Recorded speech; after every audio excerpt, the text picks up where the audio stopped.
نحمده ونصلي على رسوله الكريم اما بعد فاعوذ بالله من الشيطان الرجيم بسم الله الرحمن الرحيم رب اشرح لي صدري ويسر لي امري واحلل عقدة من لساني يفقهوا قولي۔ دعا کے آداب میں سے یہ بات آپ سب کو معلوم ہے کہ اگر دعا مانگنے سے پہلے اللہ کی تسبیح، حمد و ثنا، تعریف کی جائے تو یہ چیز اللہ تعالی کی رحمت کو جوش میں لانے کا ذریعہ بنتی ہے اور دعا کی قبولیت کا بھی۔ دوسری چیز درود شریف ہے، اس لیے دعائیں شروع ہونے سے پہلے تسبیح بھی ہے اور درود شریف بھی ہے۔ یہاں مختصر اس لیے لکھا گیا ہے کہ کم از کم یہ کلمات پڑھنا انسان کے لیے کچھ مشکل نہیں۔ سبحان اللہ و بحمدہ عدد خلقہ ورضا نفسہ وزنۃ عرشہ ومداد کلماتہ۔ سبحان اللہ، پاک ہے اللہ، وبحمدہ، اور اس کی تعریف کے ساتھ، یعنی میں اس کی پاکی بیان کرتی ہوں، عدد خلقہ، اس کی مخلوق کی تعداد کے مطابق، کے برابر۔ عدد گنتی، تعداد، خلق بمعنی مخلوق، یعنی جتنی اس کی مخلوق ہے، اس کی جتنی تعداد ہے، جتنی اس کی کریشن ہے، ان سب کی تعداد کے برابر، گنتی کے برابر۔ وردا، اور رضامندی، نفس ہی، اس کے نفس کی، یعنی اس کے نفس کی یا اللہ تعالی کی ذات جس چیز پہ راضی ہے اور جتنی تعریف پہ راضی ہے اتنی تعریف کرتی ہوں۔ وزنۃ عرشہ، اور اس کے عرش کے وزن کے برابر، یعنی جس عرش پر اللہ تعالی متمکن ہے اس کا جتنا وزن ہے ہم تو اس کا احاطہ بھی نہیں کر سکتے، اس کے برابر۔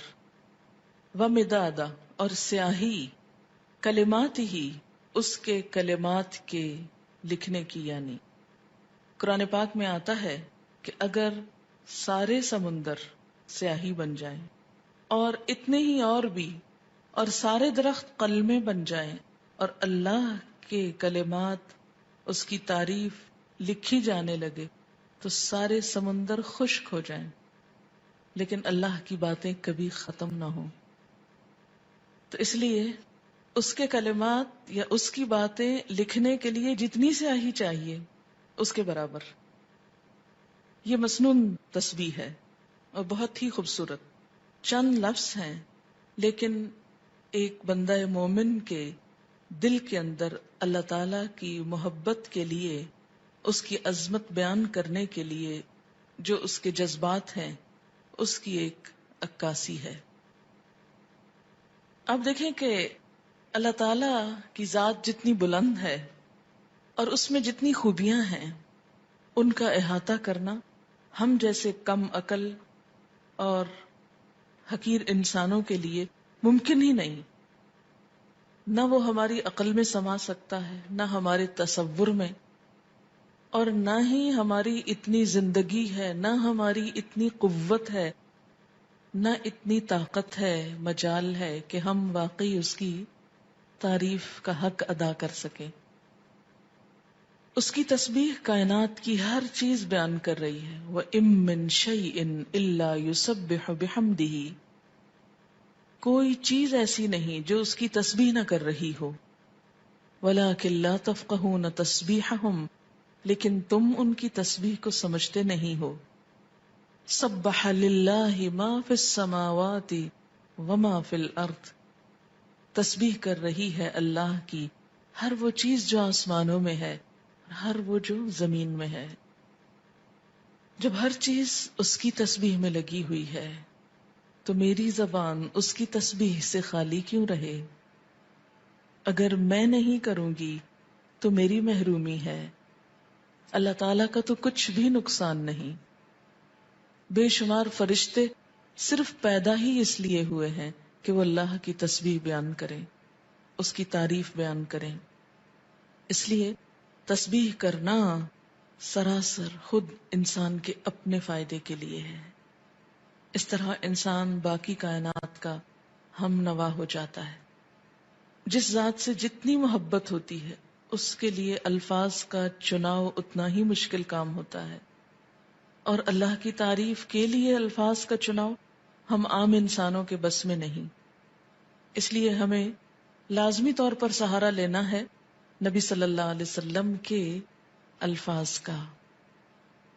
تو آپ نے جو الفاظ سکھائے مسنون بھی ہیں اور بہت جامع بھی ہیں. آپ صلی اللہ علیہ وسلم کی یہ خصوصیت تھی کہ انما اوتیت جوامع الکلم، مجھے جامع کلمات عطا کیے گئے ہیں. آپ صلی اللہ علیہ وسلم کی گفتگو کی ایک خوبی تھی کہ کم الفاظ میں بڑی بات کہہ سکتے تھے. تو یہاں بہت کم الفاظ میں بہت خوبصورت طریقے سے اللہ تعالی کی تسبیح بیان کی گئی ہے. تو جب بھی آپ دعا مانگنے لگیں تو اس سے پہلے اگر یہ چند لفظ بول لیں تو دعا کا وزن اور قبولیت اور اس کی خوبصورتی بڑھ جائے گی. اب دیکھیں کہ دعا کے شروع میں اور آخر میں تسبیح پڑھنا اور درود شریف پڑھنا یہ ایسا ہی ہے کہ جیسے کسی کو کچھ دینے کے لیے آپ ایک خوبصورت جیسے گفٹ پیپر ہوتا ہے یا اچھا کوئی برتن ہو سکتا ہے یا کوئی بھی چیز جس میں آپ کوئی چیز ڈال کر دے رہے ہیں. مثلا آپ نے ایک خوبصورت خط لکھا اور گندے سے انویلپ میں ڈال کے دے دیں تو وہ تاثر کیسا ہوتا ہے؟ درست نہیں ہوتا. اسی طرح آپ اچھی سے اچھی بات کہنا چاہیں مگر الفاظ اچھے نہ ہوں تو اس کے اندر خوبی نہیں آئے گی اچھی سے اچھی بات میں. تو الفاظ کا اچھا چناؤ اور دعاؤں کے آگے پیچھے اللہ کی تسبیح یہ بہت ہی ضروری ہے اور بہت مفید ہے، اور اس سے بڑھ کر جامع الفاظ کم ہی ملیں گے آپ کو. اس لیے ان کو یاد بھی کر لیجئے اور عادت بھی بنا لیجئے. اب اس شعور کے ساتھ جو کچھ ہم نے اس کا معنی سمجھا ہے، مثلاً عدد خلقی ہی، تو آپ سوچئے ذرا کہ اس کی مخلوق کی گنتی. مثلاً کہا یہ جاتا ہے کہ آسمانوں پر جتنے ستارے ہیں اگر ان کو فرضی نام دے دیے جائیں، مثلاً ABCD، تو ان ناموں سے پکارنے میں یا ان کی صرف گنتی کرنے میں 400 ملین سال چاہیے، کیونکہ انسان نمبر ایک تو احاطہ ہی نہیں کر سکتا. اور اگر صرف گننے لگے ان کو، صرف ستاروں کو، ابھی زمین کے ذرات کو نہیں، ریت کے ذرات کو نہیں، اگر آپ میں سے ہر ایک کو پورا کراچی شہر مثلاً سمندر کے کنارے پہنچ جائے اور ایک ایک گلاس ریت کا اٹھا کر اس کو دے دیا جائے ہر شخص کے کہ اس کے ذرات گنو، تو میرا خیال ہے کہ صرف وہ ذرے گننے میں اس کو کئی سال لگ جائیں، ایک عمر بیت جائے. تو ہم نہ تو یہ ذرات گن سکتے ہیں، نہ یہ ستارے گن سکتے ہیں، اور نہ ہی ہماری اتنی عمر ہے. تو یہ ایک تسبیح لے کہ اگر ہم چند دفعہ سبحان اللہ کہہ بھی دیتے ہیں تو اس سے حق نہیں ادا ہوتا. سارا دن بھی بیٹھ کے تسبیح پڑھیں تو مت کبھی سوچیں کہ ہم بڑے عبادت گزار ہو گئے اور بہت کچھ کر لی، کچھ نہیں کیا. کبھی اپنی عبادت کا انسان کو غرور نہیں آنا چاہیے، نہ کبھی عبادت کے تکبر میں مبتلا ہوں، کیونکہ ہم اللہ کا حق ادا کر ہی نہیں سکتے. تو پھر جب انسان یہ کہتا ہے عدد خلق ہی، تو گویا وہ سب کچھ گنا گیا جو آپ ویسے نہیں گن سکتے. لیکن شرط یہ کہ دل سے کہیں عدد خلق ہی ورضا نفس ہی، اتنی تسبیح جس پہ وہ راضی ہو جائے، بس مجھے اس کو راضی کرنا ہے. میں جب تک تسبیح کروں گا جب تک وہ راضی ہو جائے، اس کی رضا کے برابر.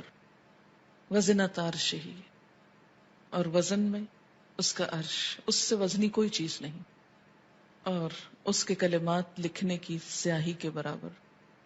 وہ کتنی ہے اس کا احاطہ بھی ہم نہیں کر سکتے. اب آپ دیکھیں لیکوڈ بھی آ گیا اور ایبسٹریکٹ چیز بھی آ گئی اور ٹھوس چیز بھی آ گئی، یعنی ہر چیز کا ایک طرح سے احاطہ کیا گیا. اب اس تصور کے ساتھ تسبیح پڑھی سبحان اللہ وبحمدہ عدد خلقہ ورضا نفسہ وزنة عرشہ ومداد کلماتہ